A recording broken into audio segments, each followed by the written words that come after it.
This is the story of Dr. Shamsher Singh, who from a very humble beginning in Punjab in India, rose to become a recognized leader within the Punjabi and Sikh community in the US. Dr. Shamsher Singh Babra was a student leader and activist in Lahore and Delhi. He continued to pursue his social activism in the US. Professionally, he is credited with a successful career at the World Bank. Hello, Dr. Shamsher Singh. It is indeed a privilege to interview a dynamic personality such as yourself. May I ask, now that you are retired, what keeps you occupied these days? Well, I don't feel that I'm retired. I have aged, I'm edging towards 90, but my task is not done.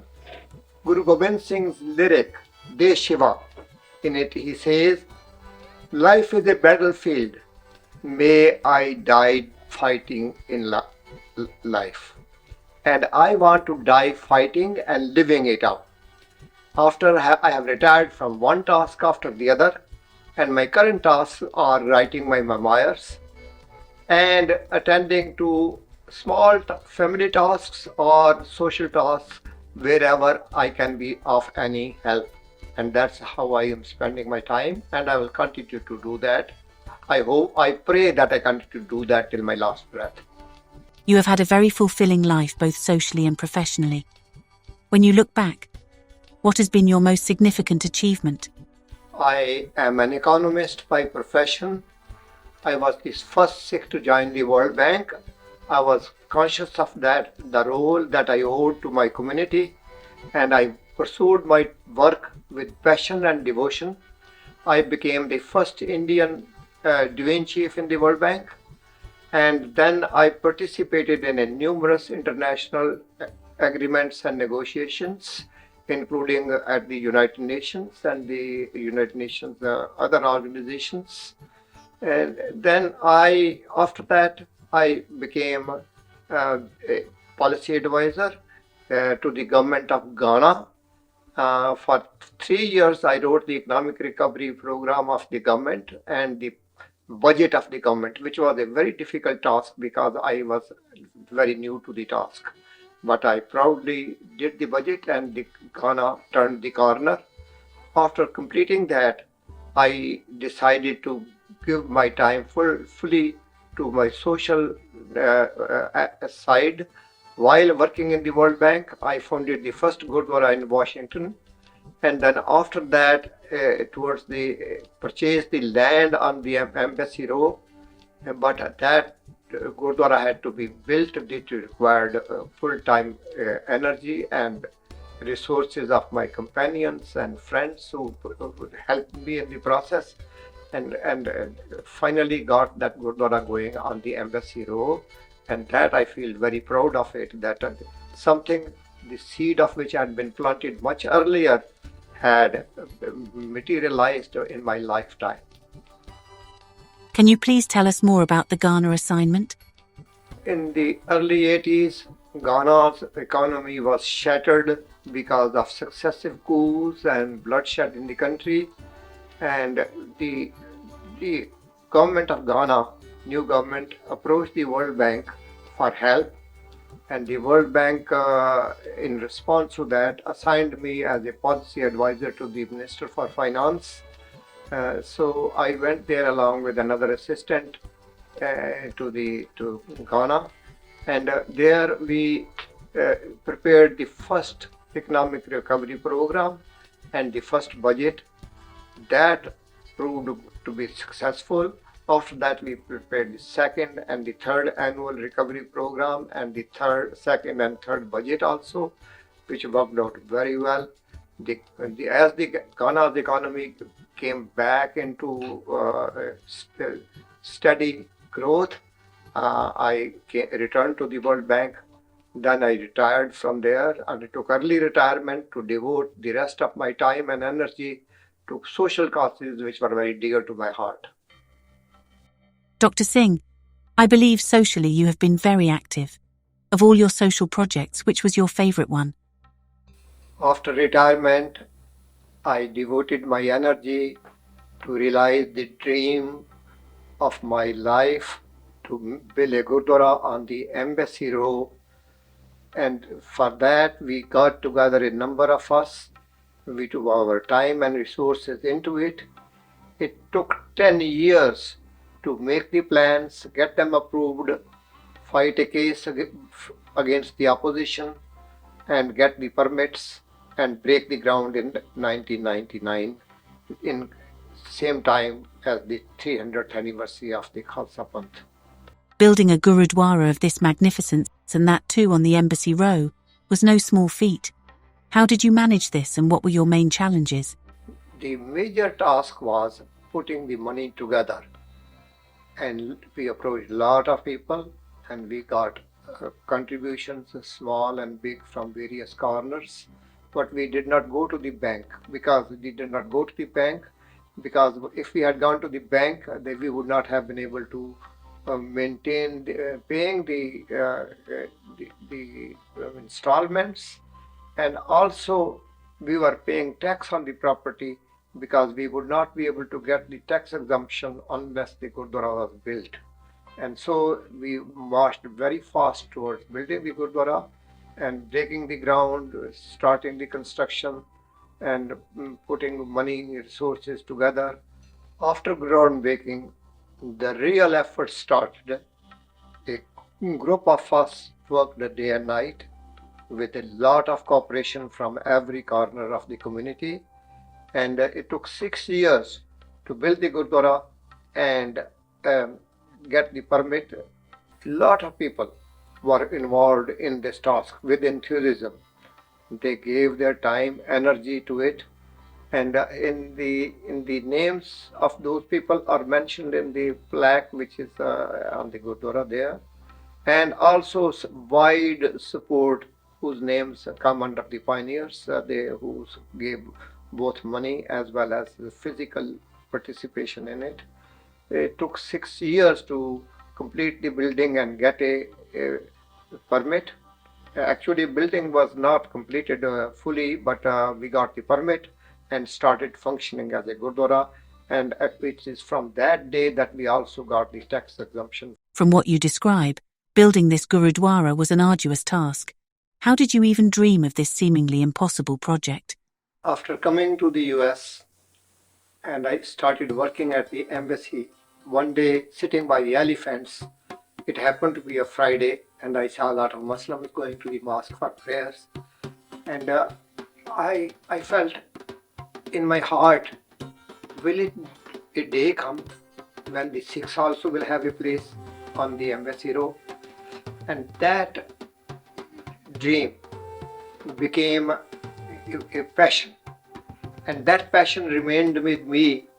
I knew it is a task is difficult because the mosque had been built by the Muslim kings from the various countries. But then I also thought that Guru Gobind Singh had told us that every Sikh is a king, and so we are kings, and one day we will have a Gurdwara. And that dream, that passion remained, and I steadfastly worked on it till it was realized. Task was long. It took a lot of time, lot of energy, lot of resources, lot of cooperation from the people all around. But collectively, we got it done. We have a Gurdwara on the Embassy Row. Dr. Shamsher Singh was born in 1928 in Chotian Gloshan, which is in Sialkot district in Punjab. During the partition in 1947, the Hindus were forced to leave West Punjab. Dr. Singh and his family too abandoned their village. They fled with just the pair of clothes they had worn. After 6 weeks at Daskaran refugee camp, they crossed over to India at Dera Baba Nanak. During their 6 weeks journey to India, they bathed only twice, and that too when it rained. At Dera Baba Nanak, they had their first hot meal of dal and roti, which in those circumstances was a feast. From Dera Baba Nanak, they travelled by train to Amritsar to stay with their brothers Kartar Singh's family. They had no belongings and no money. His mother wrote to her sister, whose husband Master Harnam Singh, who was a postmaster in Karol Bagh. They promptly invited them to come to Delhi. They were among several families staying at Master Harnam Singh's house. At night, the dak sorting tables served as their beds. The ceiling fan was an added luxury. After 2 weeks, the resourceful Masterji found them a flat on Bank Street. This remained their home for many years to come. After his initial education in rural setting, Dr. Singh joined the Sikh College at Lahore, where beside his academic work was involved in India's freedom movement. He was arrested, imprisoned and tortured with 5 other students from his college. After completing his MA in Delhi, on the advice of his cousin Judge Bhagat Singh, who was a session judge, Dr. Singh moved to London in pursuit of his studies at Regent Street Polytechnic. Later, he was admitted to the Royal Statistical Society. To pay for his living, he found a job at the consular section of Indian High Commission, where he was responsible for official travel and protocol duties. He applied for a statistician's position at the National Coal Board in Birmingham, but was rejected without an interview. Dr. Shamsher Singh, how did you come to the US? I was studying in London when the Calcuts passed through the town, and he was taking over as the director of the Indian Supply Mission, which was an associate ambassador's position in the Ministry of Works, Housing and Supply. They wrote back to me that it is much easier to study and work in America than in England. And with that cue from them, I immediately packed up and came to Washington, got the admission to the American University, and started studying for my PhD in economics. So you had to start again. How did you feel about it? I came to the US to pursue my PhD in economics. When I went for registration, it came as a shock that the tuitions in the US were extremely high. I was used to the low level of tuitions in India and in UK. And here I had to work very hard to full-time job as well as carrying a full-time load. It was a kind of a round-the-clock study and work. And but I succeeded in it. In the embassy, I got a higher job as an economic assistant, and I started working with the Minister of Economics and the ambassador. I did well, and based on that, I got a job with the International Cotton Advisory Committee, and that was my first foray into the international field. While I was at the embassy, the International Cotton Advisory Committee, which had a membership of 37 countries, and India was its founder member, they advertised the position of an assistant economist. I applied for the job and I got the job. That was good luck. And that gave me an exposure to international work. And that in that role, I estimated the monthly fluctuations in cotton prices. And before that, it used to be done by hand and by judgment. But I did this scientific estimate, which became adopted by the committee as a permanent feature of their regular work which they were publishing. And what I did was I reassembled, designed the presentation of the data by the International Cotton Advisory. That was quite a tumultuous career path. How and when did you join the World Bank? 1962 proved to be a very eventful year in my life. I got my PhD, and by getting the PhD, I was first Indian in the area. Also, first few people had a PhD at that time, and it was announced in the Cotton Advisory's annual meeting that I got PhD, which they were proud of it. And the World Bank advisor there, attending the conference, afterwards asked her if I would be interested in joining the World Bank. I never dreamt of it, but he took my thesis, circulated there. I got a job offer from the World Bank. I joined the World Bank the same year as an economist. And then two other things happened. I decided to get married, and in 62 we got married in India.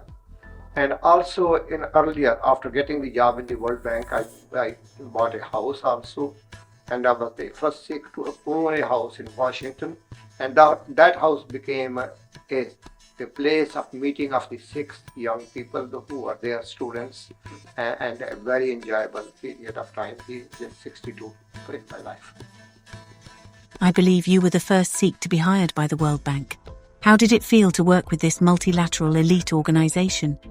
I was the first Sikh to join the World Bank. I was very conscious of that. And also, I came from a university which was a mediocre university, whereas the bank was ruled by the Ivy League and the Oxford Cambridge economists. And being an outsider, I had to work doubly hard to prove myself. And that pressure on me brought the best out of me. I achieved quite a new original things, and because of those I got promoted to senior economist position, and in that position I was able to build up the division and recruit some other staff members, and then I was named a division chief. That sure was a meteoric rise besides the setbacks. Would you like to share what you consider to be the highlights of your work at the World Bank? My first challenge was to increase the rigor, economic rigor with which the prices were forecast, and guide the division staff members so that we have a good presentation to the board of directors. And that report became an annual feature of the bank's work, and that was circulated globally as a confidential report. As a result of that, what happened was that there was a tripling of prices, petroleum prices in 1973, and because of that tripling, other commodity prices rose, and so the whole world thought that the new international economic order has come into being, and now it will be a very different economic world than we had known before. So the challenge was that we were forecasting, no, the prices are going to come down. So the challenge was to prove ourselves, and it did. The prices did come down, and as a result, I became into the limelight, and I was invited to the negotiation of the international economic order under the United Nations, because that was the hub from which they were saying that the world has changed, whereas we were saying we are not. So I was invited as an expert, which I served there as an expert for 2 years, attending those international meetings. And during that period, I got invited to testify before the British House of Lords on commodity prices and on the new international economic order, which came out as a report of the House of Lords as well as the World Bank. My roles as a division chief was to recruit staff at all levels, and I kept my eyes and ears open for new capable staff members around the universities in the world. And I was lecturing as a sideline at the different universities in USA, Canada, and Britain, and I identified people whom I got interested. And among them was, for example, two Japanese PhDs, which the bank did not have, and they were amazed that I was able to attract those people. And then there was second level of lower than was the research assistants, and I wanted in my heart to recruit as many third world people as possible, which I did. And in the process, I gave the jobs to the Sikhs also, men and women. And I was instrumental in getting about 8 Sikhs recruited men and women in the World Bank. When you arrived in the US in the mid-1950s, there were very few Sikhs in the DC area. What was the social life at that time? In early days, we were always looking forward to being invited to an Indian home for a meal, because there was no other place to have a meal. And then we started celebrating Gurpurabs at different houses, and in which few of us would organize it. And then following that, the American University Foreign Student Advisor asked me, why don't we do it at the American University, and we use that as hub. And that was a God-sent opportunity. We started celebrating at the American University, and university became a center for Sikh celebrations for a long, long time. And following that, in '62, after getting a job in the World Bank, bought a house. After I got married, then my mother also came over, and so we had a house. Then we had somebody to cook the meals there also, and so my wife and my mother, they cooked the meals, and everybody, all Punjabis, irrespective of Sikh or non-Sikh, they would flock, come to the house, and have a good time together.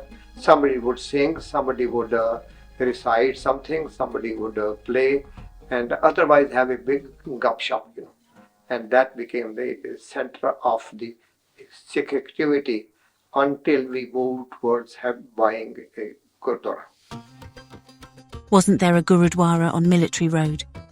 We After we had bought the house, and that became a center of the gathering of the Sikh young men, and there were no young women at that time. So following that, I thought we need a place of we need a Gurdwara, but there was no money. Nobody else had the money. So me and my wife bought the Military Road building and turned it over to the community. So Military Road Gurdwara was an interim solution. And I was busy with my work at the World Bank so much.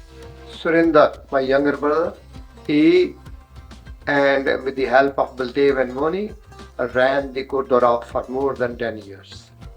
And once we had attained, in the meantime, other Gurdwaras had come up, population shifted, but we put our efforts into making the Gurdwara on the Embassy Road, and that's when we closed the Military Road Gurdwara and started the groundbreaking in 1999 of the Embassy Gurdwara at 3801 Massachusetts Avenue, and from there that became the focus of our attention.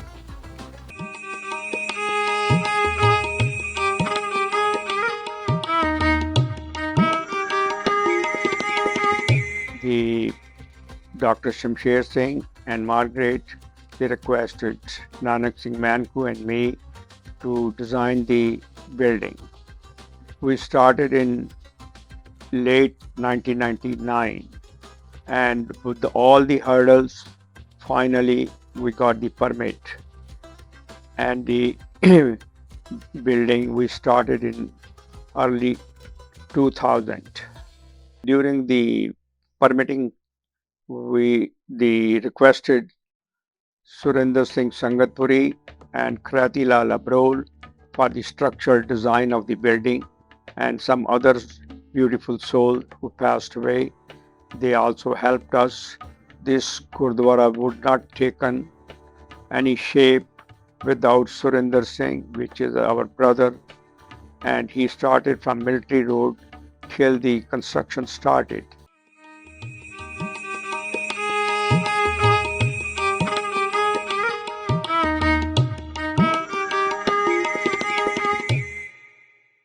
I am originally Margaret Peters,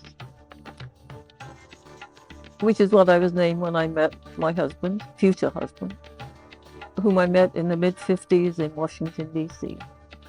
And I had lived a long time in London, where there is such an international citizen group. I'd never met an Indian, ever. And he was so different in his thinking. I think that's what captured me, first of all, his thinking. And he was studying very hard for his doctorate in economics at the American University, and wouldn't even consider anything until he'd finished that. I knew I loved him enough to marry him.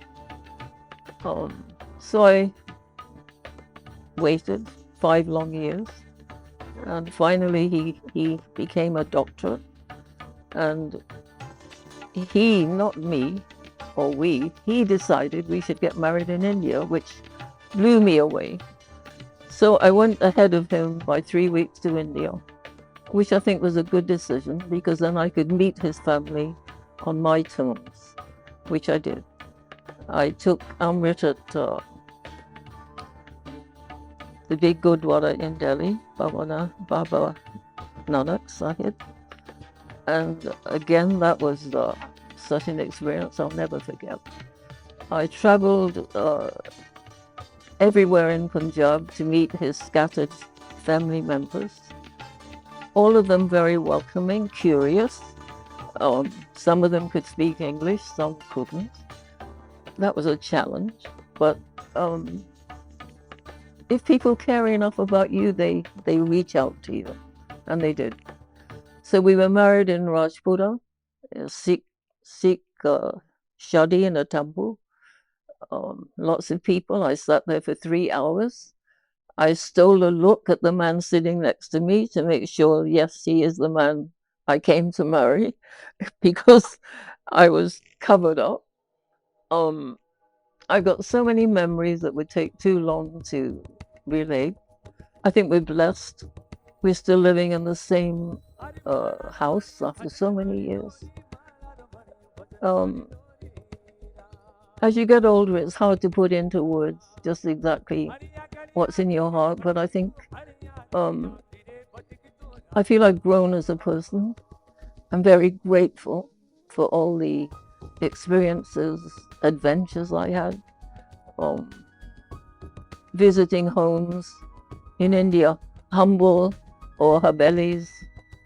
It was always the same welcome. But then the real battle began of keeping up with money that was needed, facing opposition from neighbors who were not at the beginning very friendly, quite suspicious. And we had several meetings with those neighbors, and I think finally convinced them we're genuine. In fact, many of them have come to the Gurdwara, had longer enjoyed it. And during the building of the Gurdwara, after we had got all the necessary permits, we had a big trailer up in one corner where we would meet for meetings, for langar. Somebody would bring a very simple langar, prashad, and just somewhere how it kept rolling, turning over.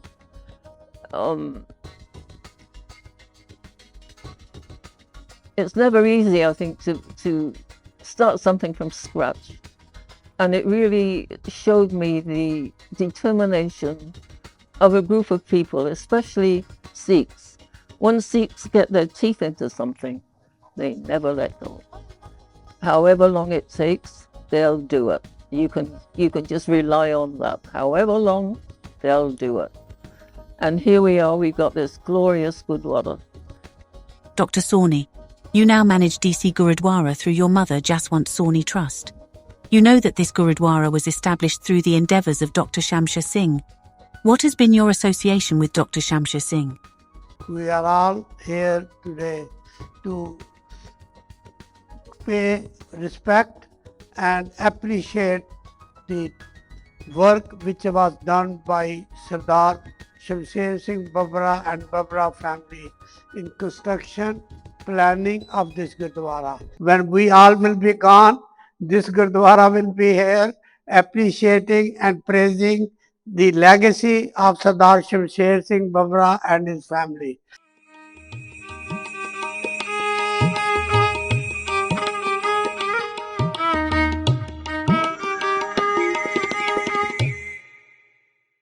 His legacy is a Puran Gursikh, hard-working, PhD, dedicated to his religion, a writer, a dreamer, an achiever, and making the National Gurdwara popular among the Sikhs and the Indian community. He is still at times active in community affairs and in politics. I have met Dr. Babra several times. In Sikh Gurdwara DC, he is simple, down to earth, humble, soft spoken. I respect him, I admire him, I am proud of his accomplishments, and I wish him all the best.